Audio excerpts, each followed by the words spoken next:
Attention, cette vidéo n'est pas là pour sucer des bisounours. Ici, on parle d'écriture sans langue de bois.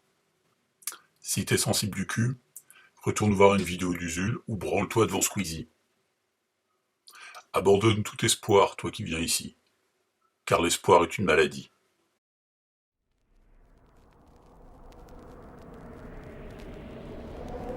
Ja, for Rødsmøskenmarken. Jeg ser gjerne på Vørnramsen. Spjæsen er færd for Åmønskvarne. Jeg voksen øflo. I Lågam Bluischen. Jeg solsider. Snærmam Tørken. Jeg fortier. Jeg fortøren. Tu connais la différence qu'il y a entre un politicien et un écrivain? Il y en a un qui gagne de la thune, il y en a un autre qui est SDF. Mais les deux sont des menteurs professionnels. Gluckefluche. Aujourd'hui, on va parler de la mise en page. La mise en page de votre texte quand vous voulez l'éditer.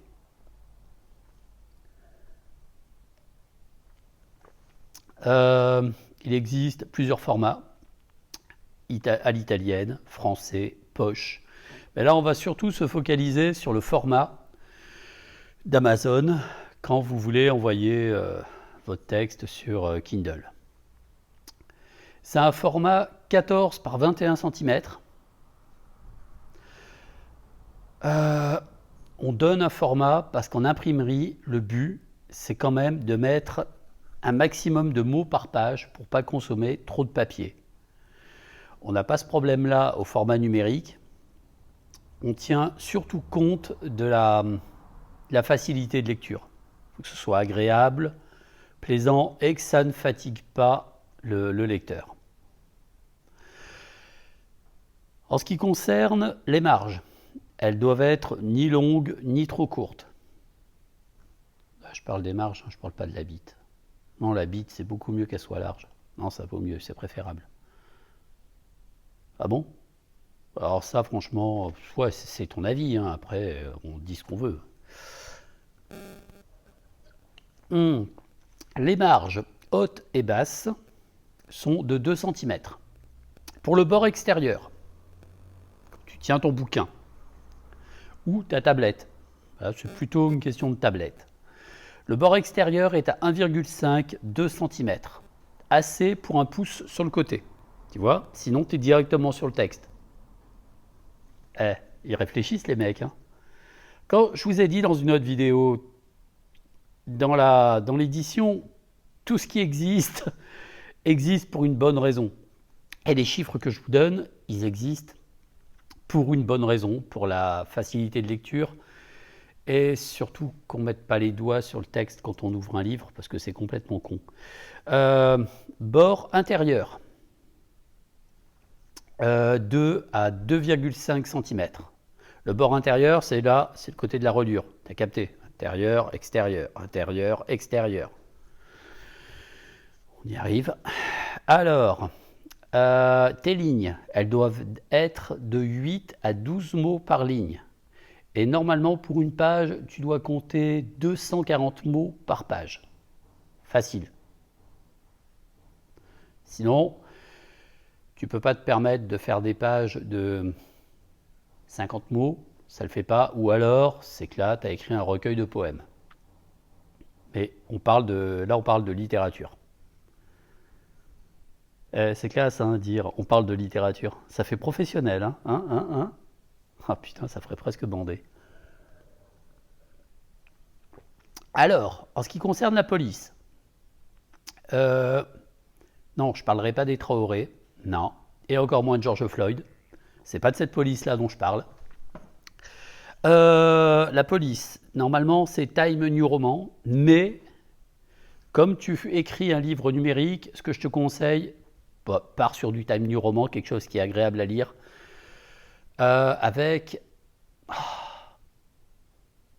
Je vais le rajouter dans les sous-titres, ce sera plus simple à expliquer, parce que là, j'ai perdu mes mots. Donc, ton lecteur peut le changer sur la tablette. Il peut changer la police, le thème, la mise en page, donc te prends pas trop la tronche là-dessus. Prends-toi la tronche sur le nombre de mots, la façon de présenter ton texte, et la police, c'est le lecteur qui va la choisir, la taille, donc voilà. Le texte se présente toujours sur la gauche, jamais au centre, et encore moins à droite. Si tu présentes ton texte sur la droite, c'est que tu es un raciste. Je dis ça comme ça, hein, mais c'est pas normal que tu mettes ton texte sur l'extrême droite de la page. C'est pas normal, l'extrême droite, on sait ce que c'est, hein, on sait ce que c'est le contraire de l'extrême gauche, c'est complètement là, tu vois. Et donc, c'est pas bien, c'est parce que c'est mal. J'essaie d'être courtois là sur cette vidéo, de pas dire trop de gros mots, de pas, tu vois, j'évite de déraper. En plus, je suis debout là, si je dérape, je me casse la gueule, ça va être terrible. Autre question. Les tirets. Quand tu arrives en bout de ligne et que ton mot est coupé, il y en a qui vont te faire tout un flanc, une sorte de pataquès. Mon Dieu, ça se fait pas dans la littérature.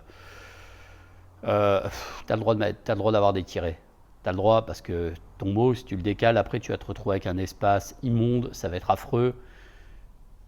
Un texte, la présentation d'un texte, c'est un peu comme une peinture, une sculpture où ça doit être harmonieux, ça doit être, par toujours du principe, agréable à regarder. Pas comme ta femme. Elle est gentille, elle est super sympa ta femme. Non, franchement, respect. Quand je la regarde, elle a l'œil humide, hein, elle a le poil. Si tu la perds en forêt, tu risques de la retrouver dans un zoo, mais sinon, non, elle est adorable, elle est super gentille. Et le bouquin que tu as écrit sur elle, je te félicite parce qu'il fallait oser le faire. On dirait presque de la zoophilie, mais après on découvre que c'est un être humain en fait. C'est pas une sorte de singe. Ah non, les singes, ça ressemble encore à un être humain, sa femme. Ouais, enfin bref. Donc voilà quoi. Mais chapeau, c'est très bien. Putain, je sais pas comment il fait pour dormir avec elle. Alors, ton texte, la première page doit toujours être blanche. Pourquoi ? Parce que ça peut te servir à mettre les dédicaces. Tu es auto-édité, hein, t'enflamme pas là-dessus. Tu dédicaceras pas dans les librairies, tu n'iras pas dans les salons. Tu dois bosser un maximum ton écriture, ton style. Ensuite, tu quittes l'auto-édition et tu vas dans l'édition classique. Au moins, on te respectera un peu plus, tu passeras.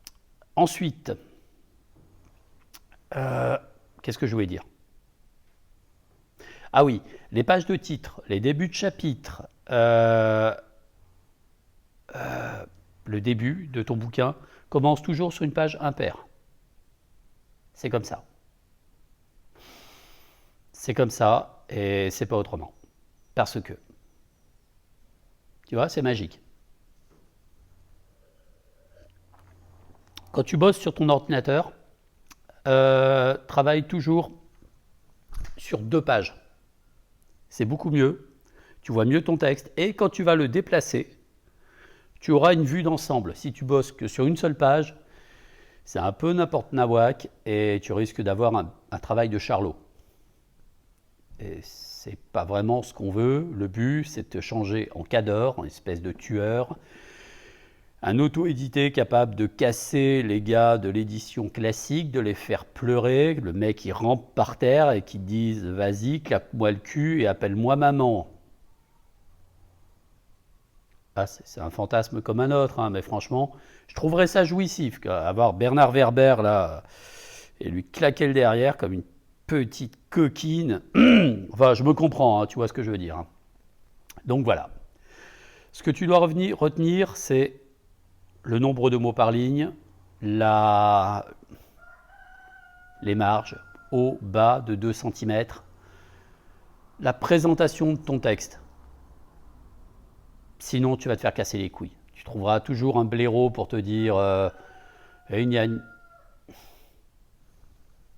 Ça va, t'as fini, connard? Tu trouveras toujours un blaireau pour te dire ta mise en page est pas bonne, c'est pas assez. Comment ça me chauffait, lui, comment ça me chauffait. Elle est pas bonne, c'est pas professionnel, c'est pas sérieux, blabla, blabla. faudra que je fasse une vidéo sur les critiques parce que c'est grotesque. C'est franchement.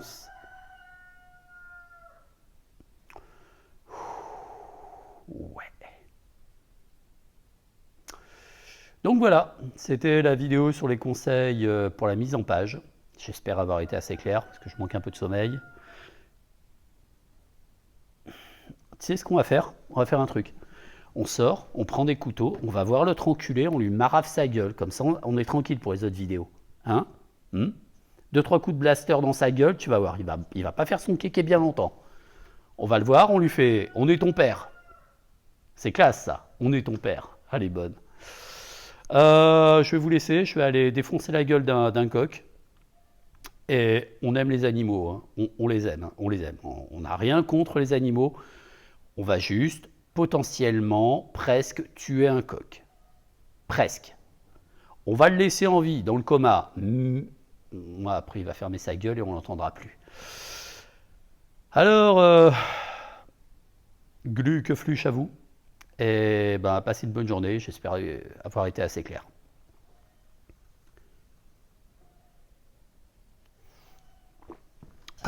Bon, je te tiens par les pattes et toi tu lui éclates la tronche. On fait ça? C'est une bonne idée.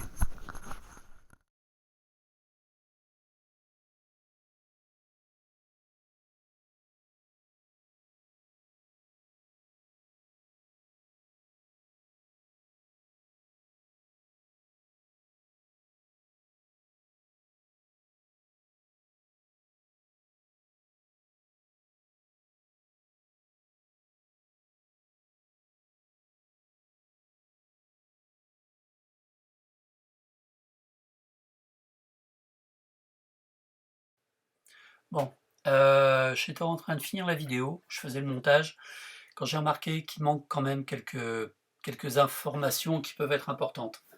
Même si tu fais une bonne mise en page et que tu bosses bien, quand tu mettras ton texte sur Amazon, tout va se balader dans tous les sens. C'est un peu comme si Amazon s'amusait à secouer ton texte et tu te retrouves avec tes illustrations qui se promènent, c'est un bordel monstrueux. Alors, ce que tu dois faire pour les illustrations, tu places ton image sur page, c'est ce que j'utilise. Tu vas dans Disposition et tu cliques sur Incorporer au texte, qui est sous Ajustement du texte. C'est le plus simple. Là, ça te bloque ton image, elle ne bougera pas. Et ensuite, tu installes tes sauts de page. Place un saut de page à la fin de chaque page. Et là, ton texte ne se promènera pas et au moins tu es tranquille. Tu es tranquille et c'est beaucoup plus propre. Donc déjà, ça. Le truc que tu peux faire également, c'est installer des chapitres. Alors pour les chapitres, tu vas sur ta page de chapitres, où tu as écrit tous tes chapitres, et chacun des chapitres que tu cites doit être raccordé au chapitre qu'il y a dans le livre. Je t'explique le truc.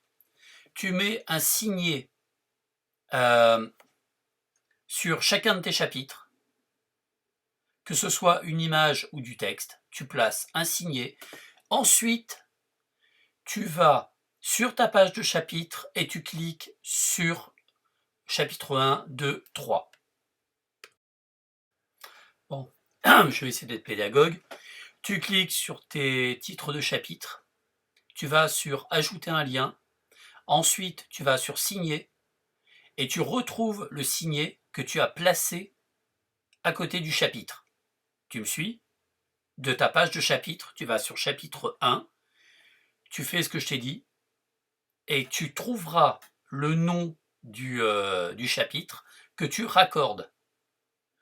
Ainsi, ton lecteur pourra cliquer directement sur le chapitre qui l'intéresse. Si c'est des nouvelles, c'est très intéressant. C'est plus propre et c'est plus professionnel. Et le truc à ne pas oublier aussi, quand tu as t'as téléchargé ton bouquin, tu regardes la photo, contenu de l'e-book, tu vas en dessous et tu cliques sur lancer l'outil de prévisualisation. Ce programme-là te permet de voir la gueule de ton livre, tel qu'il sera vu par tes lecteurs. Ça te permet de voir la tronche qu'il aura. Tu dois toujours le faire. Et s'il y a une couille, tu reviens en arrière, tu la retouches, tu retélécharges ton livre et tu recommences. C'est chiant, c'est laborieux, c'est tout ce que tu veux. Mais si t'as pas envie de passer pour un con, t'es obligé de faire ça. Je te le répète 100, 200 fois, tu es auto-édité. Un auteur professionnel peut se permettre d'avoir des erreurs, même si c'est rare. Un auto-édité n'a pas le droit de faire d'erreurs. Tu fais des conneries, tout le monde te les mettra dans la gueule. Reviens toujours sur ton texte avant de finaliser la mise en ligne. Il doit être super propre. C'est chiant, c'est gonflant, ça demande du travail, mais ce travail-là est payant si tes lecteurs aiment ton texte. Donc voilà, là je pense avoir tout dit.